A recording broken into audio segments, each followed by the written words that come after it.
भारतीय संस्कृति के और फिर से आप मुड़िए। इसका मतलब मैं नहीं कह रही कि कोई धार्मिकता का वो झंडा लेके चले या कुछ नहीं। धर्म अपने अंदर होता है, जब तक वो जागरूक नहीं होता किसी भी धर्म का नाम लेना बिल्कुल व्यर्थ बात है। कोई हिंदू हो, चाहे मुसलमान हो, ईसाई हो, कुछ भी हो, वो हर तरह का पाप कर्म कर सकता है। उसको कोई धर्म रोकता है? कोई रोक नहीं सकता। पर जब आपके अंदर धर्म जागृत हो जाता है तो आप स्वयं एक साधु हो जाते हैं, एक संत हो जाते हैं। उसके लिए घर द्वार छोड़ना ये इसकी कोई जरूरत नहीं, ये सब अंदर की महिमा है। इसीलिए जब हम अंदर के अंतरतम अपने सौंदर्य को जानते हैं, अपने गौरव को जानते हैं, तभी हम अपनी इज्जत करना शुरू कर देते हैं। और उस आत्म के प्रकाश में जो कुछ गंदगी अपने आप छूट जाती है। आश्चर्य तो ये है कि ये म्लेच्छ लोग जहां मैं जाती हूं, ये आप लोगों से आगे बढ़ गए। मेरे ख्याल से जितने ये नीचे गर्त में थे उतने ये ऊंचे उठ गए। पता नहीं कैसे, मेरे तो समझ में नहीं आता कि लाखों के तादाद में इन्होंने आत्मदर्शन की इच्छा करी। जिन्होंने भगवान का नाम भी नहीं सुना, ऐसे रशियन लोग हजारों के तादाद, और उन्होंने मुझे जैसा पहचाना, मुझे आश्चर्य उनका भी होता है, क्योंकि मैं तो कोई सीधी सरल हूं, मैं कुछ सींग लगा के नहीं घूमती हूं। लेकिन उन्होंने किसी भी दुष्ट गुरु को वहां टिकने नहीं दिया, सबको उठा भगाया। सिवाय मेरे वहां कोई नहीं जा सकता। आखिर उन लोगों के पास इतने सूझबूझ क्यों आई? उसकी बात यह है कि धर्म के नाम पे हमने भी कर्म कांड करके और आपसी द्वेष भाव करके और धर्म को नष्ट कर दिया। धर्म माने प्रेम है, सत्य माने प्रेम है। जिससे आपको प्रेम होता है, आपके बच्चे हैं, पत्नी है, पति है, जो भी हो, माँ है, उसकी सारी बातें आप जानते हैं ना, उसका सारा ज्ञान आपको हो जाता है। उसी प्रकार ये जो आत्मा का दर्शन है, इसमें आप समझते हैं कि आप प्रेम का सागर हैं, और इस प्रेम के सागर में डूबने का जो मजा है, जो आनंद है, उस आनंद के उपभोग के बाद फिर आपसे नफरत नहीं होती। आप सबको माफ करते चलते हैं और नफरत अपनी खत्म हो जाती है। सबसे बड़ी चीज यह है कि पहले हम भारतीय संस्कृति की जो नींव है उसे समझें, और वो एक ही है कि आत्मा का दर्शन प्राप्त करना। सारे धर्मों का भी यही कहना। कौन सा धर्म जो नहीं कहता है? आप अगर कुरान में देखें तो उसमें लिखा हुआ है कि आपको वली पीर होना चाहिए। आप बाइबल में देखिए तो बिल्कुल सेल्फ नॉलेज की बात की है, thou shalt know yourself। ऐसा कोई धर्म नहीं है जिसने ये बात नहीं की कि आप अपने आत्मा का दर्शन पहले करिए, तब फिर आपको परमात्मा का भी दर्शन हो सकता। आत्मा का दर्शन करने के लिए जो विचित्र विचित्र बातें, कर्मकांडी बातें लोगों ने फैलाई हैं, उनको छोड़ देना चाहिए। या ऐसा कहिए कि जिस सीढ़ी से आप गुजर रहे हैं वो सीढ़ी छोड़ के ही आप दालान में आ सकते हैं। तो इसलिए जो बहुत सी बेकार सी चीज है, उपवास, हमारे यहाँ उपवास की बीमारी, कितने मर्तबा खाना खाते हैं पता नहीं, हमेशा उपवास ही करते रहते बहुत से, और सोचते रहते खाने की बात। फिर दूसरे ये कि अपने शरीर को कष्ट देना, हर तरह का कष्ट, और महीनों पैदल चल के कहीं जाना, और ये इस तरह से अपने पिता परमेश्वर को खुश करने की कोशिश करना। कौन सा बाप चाहेगा कि अपने बच्चे इतना दुख उठाएं और मेरे पास पहुंचे? ऐसा कोई बाप आपने हिंदुस्तान में तो देखा नहीं होगा। विलायत की नहीं बात मैं कहती, पर हिंदुस्तान में ऐसा तो कोई बाप नहीं होगा जो चाहेगा कि मेरा बच्चा जो है हर तरह की आफतें उठाए और फिर मैं उससे मिलूंगा। इस तरह की बातें जो हमारे देश में हर बार, हर साल, हर युग में होती रहे। सो नानक साहब ने साफ कहा है, सहज समाधि लाभ। समाधि जो है सहज में मिलती है, सर के बल खड़े होने से, उपवास करने से, दुनिया भर के कर्मकांड करने से नहीं, पर सहज में आपको समाधि लगती, यही बात है। और सहज का मतलब है आपके साथ पैदा हुआ। ये योग का आपका जन्म सिद्ध अधिकार है।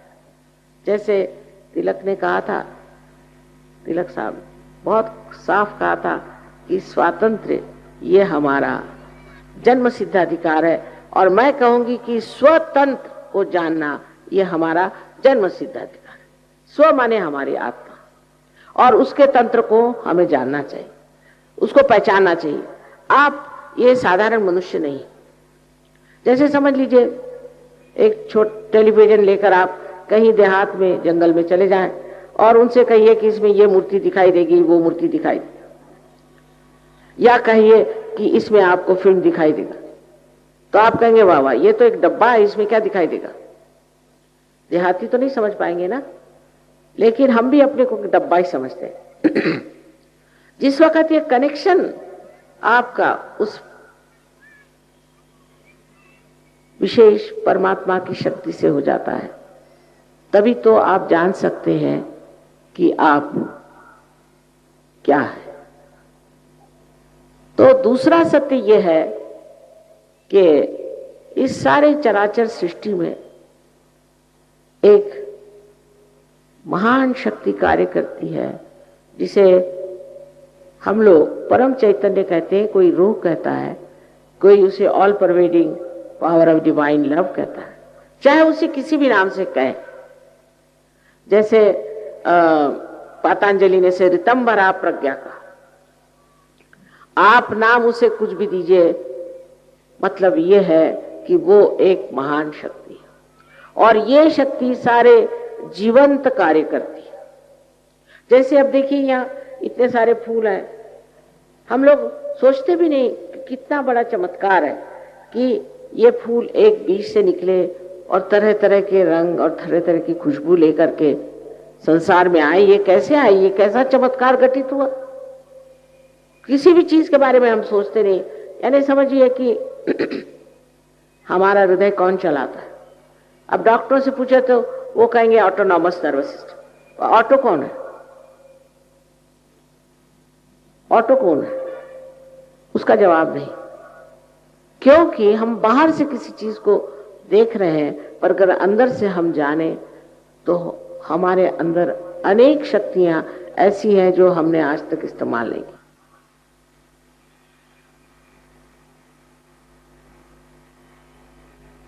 अब आत्म साक्षात्कार में क्या होता है ये बता देना जरूरी। हालांकि एक लेक्चर में सारी बात नहीं बता जा सकती। सबसे पहले आपके अंदर एक शक्ति है जिसे कहते हैं कुंडलिनी शक्ति। इसको कुंडलिनी इसलिए कहते हैं क्योंकि इसमें छोटे छोटे, जिसे हम लोग कुंडल कहते हैं, सर्कुलर, वैसे 3.5 सर्कुलर कुंडलों से बनी हुई ये शक्ति, और इसको स्त्री का रूप हम मानते हैं।